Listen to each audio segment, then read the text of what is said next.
오늘 본문 말씀 중심으로 신앙의 유산, 신앙의 유산이라는 제목으로 같이 함께 은혜를 나누고자 합니다.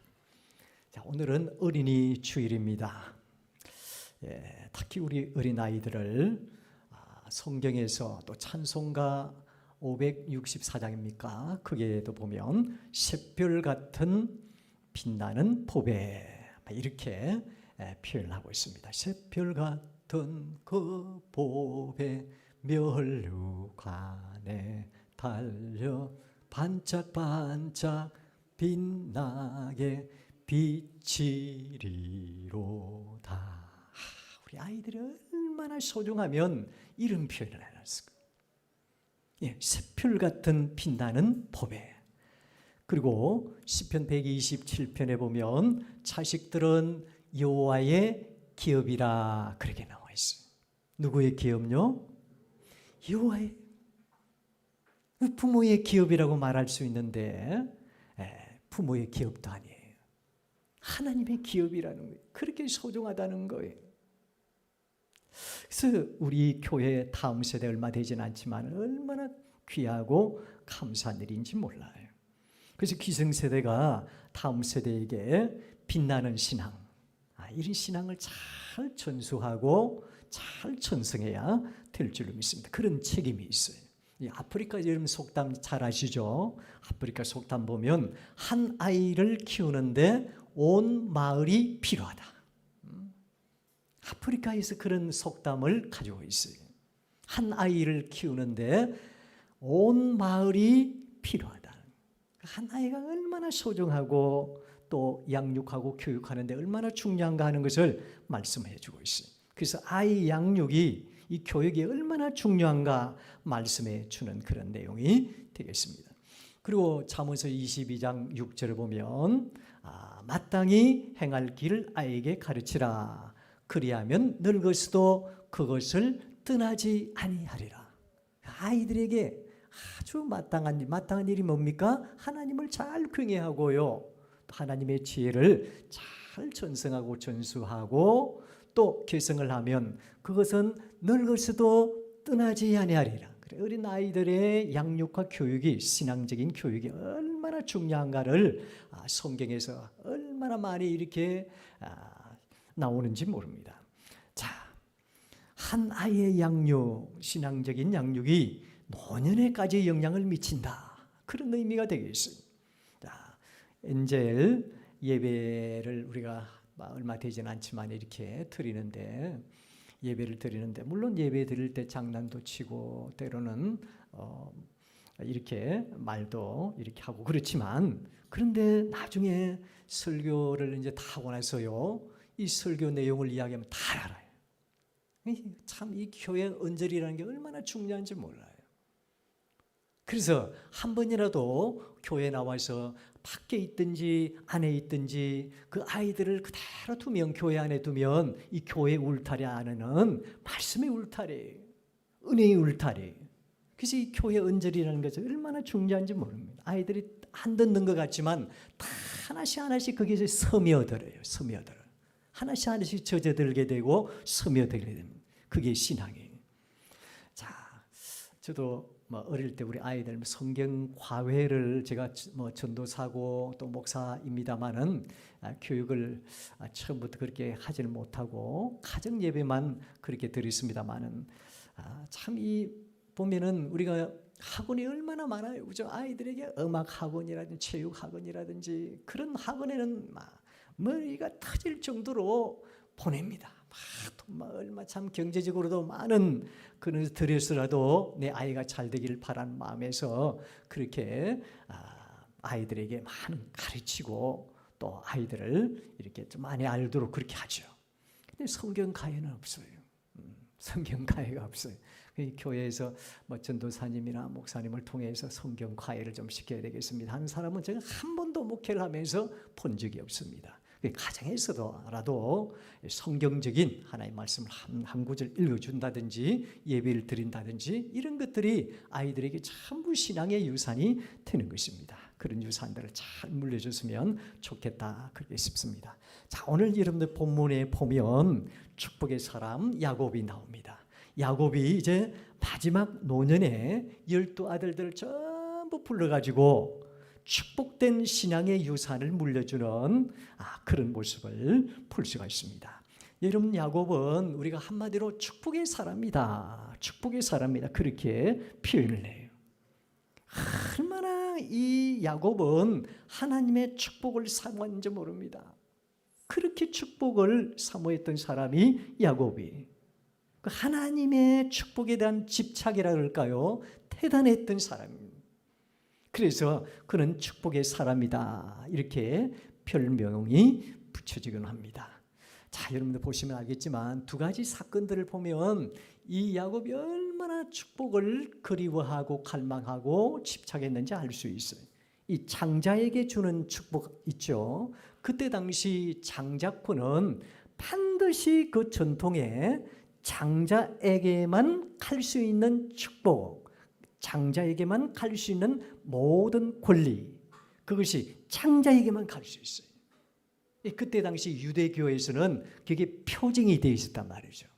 자, 그것을 파죽한 것으로 자기 형 에서의 장자권을 갈취한, 어떻게 보면 참 좋지 못한 표현이지만 그것을 속여서 갈취하는 거예요. 자, 여러분, 천국을 우리가 어떻게 표현한지 아십니까? 천국을 우리가 천국은 침노하는 자예요.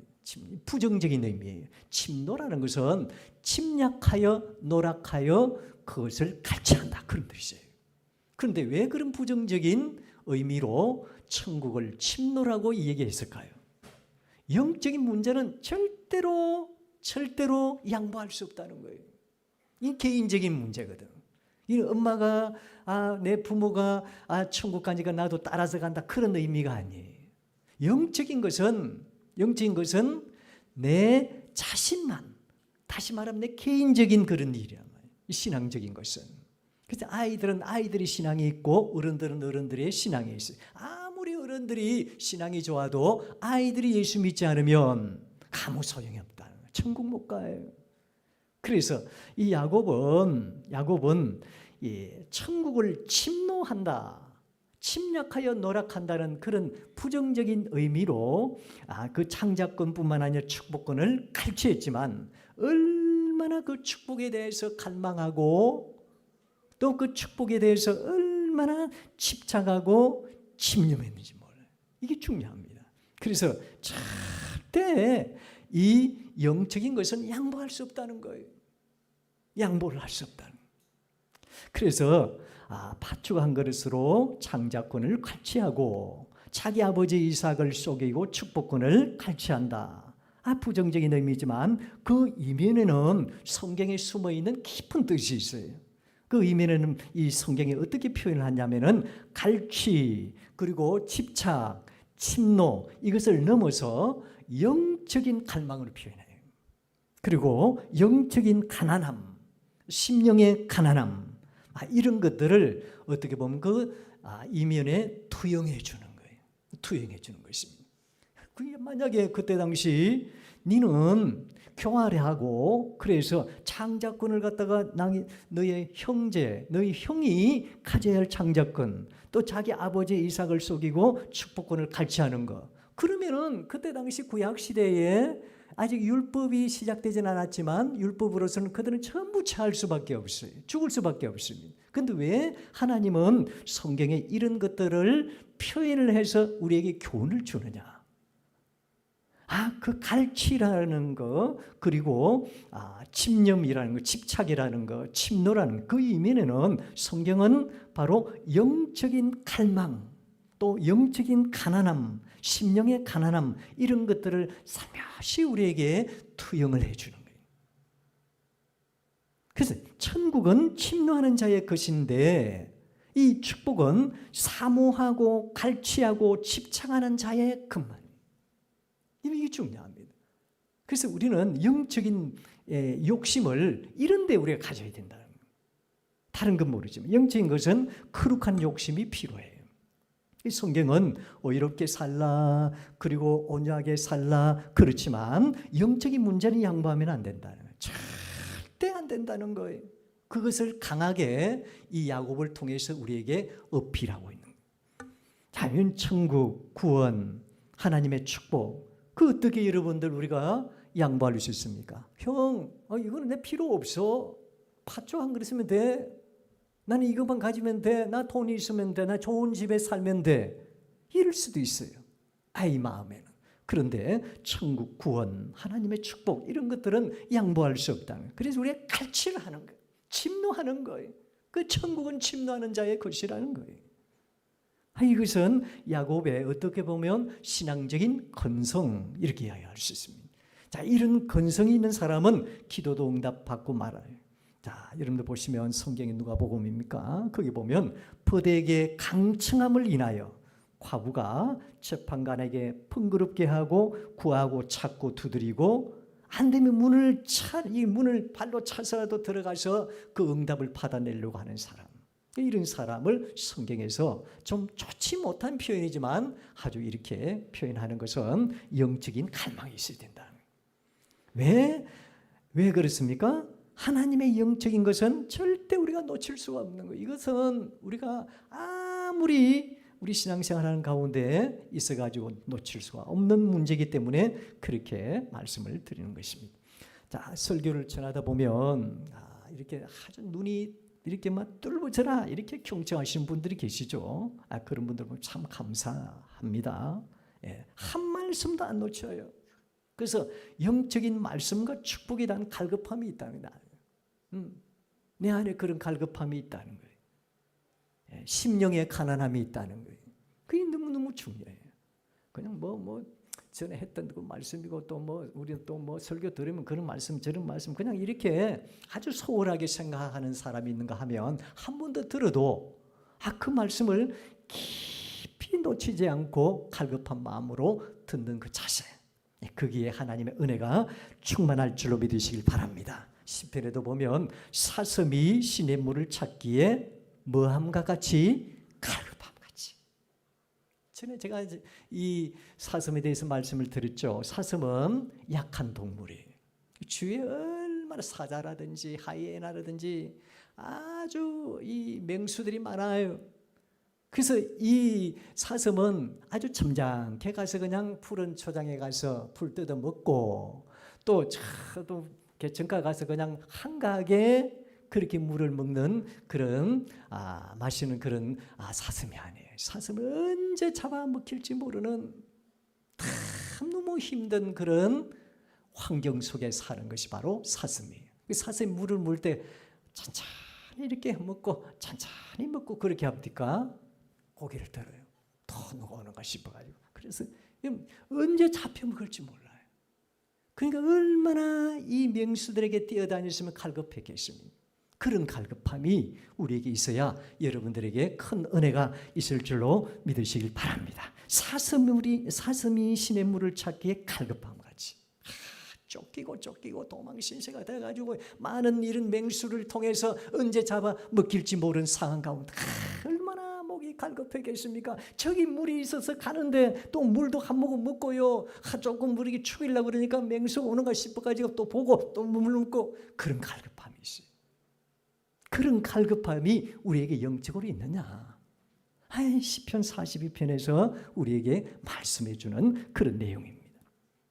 자, 그래서 야곱은 이런 사람이었어요. 영적인 사람입니다.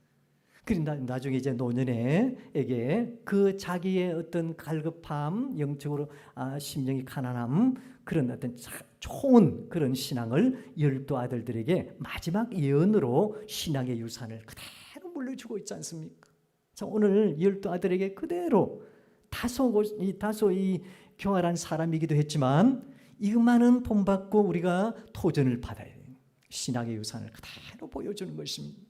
부모가 자녀들에게 마지막 유산들을 물려주는데 요즘 이 유산 문제 때문에 얼마나 형제간들이 다투고요, 싸우고 심지어는 소송까지 하고 살인까지 하는 그런 모습들을 우리가 주위에도 한 번씩 봅니다. 재산이 좀 있는 가정에는요 그럴 만도 하겠더라고요. 10억 20억 넘으면 나한테 공짜로 오는 게 얼마나 많은데.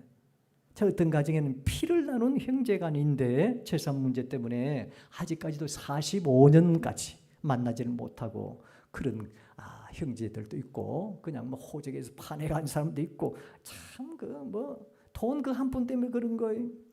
그 태전에 어떤 할머님은 남편이 일찍 여의고 자녀 5을 키우면서 행상을 했어요. 옛날에 행상. 여러분 그냥 다니면서 머리 이고 다니면서 뭐 팔고 하는 사람이 두부도 팔고 고기도 팔고 평생 모은 게 1억 3천이에요.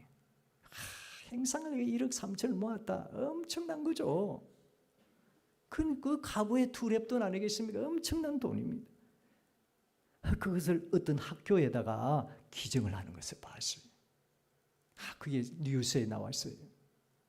그래서 자녀들이 5명인데 왜 이걸 기증을 합니까? 그러니까는 그 학교에 그렇게 좀 선한 영향력을 끼치고 그 학교에 좀 필요한 인재를 키우는데 소중하게 사용했으면 좋겠다. 그 이면에는 뭐 어떤 그 사연이 있는 줄 아십니까? 재산을 남겨줘봐야 서로 분란이 일어나고 형제간에 다툼이 일어난다는 거예요. 우리 자녀들이 그래 안 하겠지 그리 싶어도 모른다는 거예요. 돈 앞에는 뭐 1억 3천이 자기들에게는 얼마 될지 안 그런 액수이지만 그럴 수도 있다는 거예요. 그걸 갖다 전부 학교에다가 이렇게 기증을 하더라고요. 여러분들은 어떤 유산을 물려받고 싶습니까? 그리고 어떤 유산을 자녀들에게 물려주고 싶습니까? 다들 돈일 거예요. 그게 제일 좋거든요. 그것만 있으면 가장 좋은 거 아닙니까? 우리 김여은 집사님은 어떤 유산이 제일 좋겠어요? 저한테 만약 우리 어떤 유산? 신앙상. 됐습니다. 이제 그러면은 제가 금괴가 15개나 있어요. 재산이 이제 한 10억 넘어. 10억. 그건 나중에 그냥 교회 넣습니다. 신앙이 유산이겠죠. 신앙 유산보다도 더 귀한 것 없어요. 그렇죠? 사랑하는 성도 여러분, 이 세상에 가장 소중한 것은 여러분 한번 보시면요. 신앙의 유산보다 더 훌륭한 게 없어요. 그 안에 가치관이, 아이들 가치관이 형성되어 있고 하나님을 잘 경외하니까요. 그 가치관이 달라요. 아이들이 저희 집에도 뭐 많은 건 아니지만 가치관이 다르더라고요. 신앙적인 가치관으로 생각을 하고 제가 조금 이렇게 결혼이라든지 보태준 게 전혀 없거든. 그래도 참 감사하다고 신앙을 주셔서 너무 감사하다고 그런 얘기를 할 때 제가 눈물이 나와요. 이 신앙의 유산이 참 귀한 것이죠. 이 신앙의 유산을 가지고 있으면 그 가치관이라든지 생각이 다 달라져요. 자기들이 열심히 해가지고 아직까지 자기 집은 아니지만 다 돼갑니다 가는 사람도 있고 그렇더라고요. 감사하더라고요. 이제 우리 집 다 돼갑니다. 저는 처음 시작할 때 보니까 화장실 문짝 한자가 이제 한짝이 우리 깁니다 가더만 다 돼갑니다. 걱정 마이소 하고 지금 하고 있어요. 참 감사해요. 부모 탓하지 않고 그렇게 살아가니까 얼마나 감사한지 자녀들에게 신앙의 유산을 물려줬으면 좋겠습니다. 이 신앙으로 인해서 저와 여러분들의 가문이 반드시 환하게 빛나게 될 줄 믿습니다. 저는 지금까지 가장 큰 감사가 이 자녀들이 예수 믿는 게더라고요. 예수를 잘 믿고 그러면 그보다 더 귀한 신앙의 그런 게 어디겠습니까? 손자 손녀들 전부 예수님을 잘 믿고 그러면 되는 거죠. 하여튼 좋은 기업에 있고 좋은 집에 살고 그런 것보다는 이렇게 자녀들이 신앙생활 잘하는 거. 오늘 야곱이 그랬습니다. 야곱이 오늘 12 아들 다 하지는 못하고 요셉에게 아주 신앙의 축복의 유산을 오늘 넘겨주고 있는데 22절 보시면 22절 한번 읽어볼까요? 22절만 보겠습니다. 시작. 요셉은 무성한 가지 곧 샘 곁에 무성한 가지라 그 가지가 담을 넘었도다. 참 이 말씀이요. 엄청난 귀한 그런 교훈이 있어요. 우리 영적인 교훈이 있는데 요셉의 가문이 항상 번창하실 할 거라는 저와 여러분들의 가문이 번창할 수 있기를 바랍니다. 오늘 이 무성한 가지가 뭐 곁에 있다고 그랬습니까? 뭐 곁에? 샘 곁에. 이 샘은 바로 하나님의 축복의 셈을 다시 말하면 말씀의 셈, 하나님을 경외하는 셈, 영원한 생명의 셈, 하나님의 말씀의 셈을 말해요. 그 말씀의 셈에 심겨져 있고 뿌리가 거기서 내리다 보니까 신앙이 그대로 전수된다는 거예요. 그래가지고 자기 집만 아니라 그 신앙의 유산과 말씀의 셈과 영원한 생명과 하나님을 경외하는 이런 셈이 흘러서 담을 넘었다는 무수한 가지가 담을 넘었다. 그 가정만 번창한 것이 아니라 이웃에게 세계 민족 열방의 그런 신앙의 유산이 계속해서 전승된다. 그런 의미가 되겠습니다. 그래서 담을 넘었다. 이 축복이 저와 여러분들 우리 가정에도 함께 할 수 있기를 주의 이름으로 축원합니다. 그다음에 23절 24절에도 보면 활 쏘는 자가 대적을 해도 요셉의 자손은 강대해진다는 거예요. 이게 영적으로 말하면 영적으로도 시험이라든지 또 어려움이라든지 고통이라든지 갈등이라든지 이런 것들을 전부 하나님께서는 다 도우시고 인도하셔서 반석도 되어주시고 요새도 되어주시고 또 우리의 모든 신앙의 바위가 되어주셔서 하나님께서 날마다 인도하시고 역사해 주신다는 그런 의미가 되겠습니다. 그런데 25절에도 보면 하늘의 복과 또 원천적인 그런 복, 농사에 필요한 모든 복까지도 자손까지 다 번성케 해주실 것이라는 그런 축복의 예언을 하고 있습니다. 그 다음에 26절에도 보면 영원한 하나님의 축복이 이 요셉의 머리로 돌아간다 그런 말씀입니다. 그래서 영적인 믿음의 축복이 저와 여러분들에게도 그대로 그 머리로 돌아온다는 그런 말씀을 26절에서 하고 있습니다. 이런 자녀들에게도 충만하게 돌아올 수 있게 되는 그런 가정이 되었으면 좋겠습니다. 이게 바로 신앙의 유산이에요. 이 야곱은 좀 교활했던 사람이지만 영적인 문제는 얼마나 갈급했는지 모릅니다. 자기 형을 속이면서까지도 그 창작권과 축복권을 갈취할 정도의 그런 축복의 사람이라면 영적으로는 얼마나 하나님을 잘 경외했던 사람인가 하는 것을 그 이면에서 우리가 살펴볼 수가 있습니다. 저와 여러분들의 가문이 영적 풍성한 가지가 항상 뻗어날 수 있기를 바랍니다. 그래서 영적인 축복이 넓은 지경으로 자손 만대리까지 뿐만 아니라 많은 사람들에게 믿지 않는 사람들까지도 그 가지가 탐을 넘어서 축복이 되었으면 좋겠습니다. 자, 이 요셉의 믿음의 축복이 어떻게 가능할까요? 바로 하나님을 잘 경외하는 가정이었습니다. 하나님을 잘 경외하고 또 하나님이 함께하는 가정이었습니다. 창세기 39장 2절, 3절, 21절, 23절 보면 함께라는 그런 말씀이 나와요. 함께라는 말이 뭐냐면은 여러분들 우리 형통이라는 말을 갖다 제가 여러 번 여러분들에게 말씀을 드렸는데 형통이라는 많이 가진 겁니까? 이 세상에 잘 되는 겁니까? 물론 그것도 형통이라 말할 수 있죠. 저는 형통을 그렇게 표현합니다. 아무리 많이 가져도 하나님이 내 안에 안 계시고 우리 가정에 하나님이 없으면 아무 소용이 없는 거예요. 하나님이 나와 함께 하심, 우리 가정에 함께 하심, 우리와 동행하심, 이보다 큰 형통이 없어요. 왜? 하나님이 책임져 주실 테니까. 예. 주 예수와 동행하니 어디나 하늘나라. 그분이 함께 하시면 그보다도 더 큰 축복이 없다는 거예요. 이 요셉은 늘 하나님이 함께 하시기 때문에 그는 축복을 받은 사람이에요. 하나님이 함께 하시는 임마누엘 축복보다 이 세상에 큰 복이 없어요. 우리 모든 성도님들 가정마다 하나님이 함께 하시는, 하나님이 도우시고 지키시고 필요를 채워주시는 복된 가정이 다 될 수 있기를 주의 이름으로 축원합니다.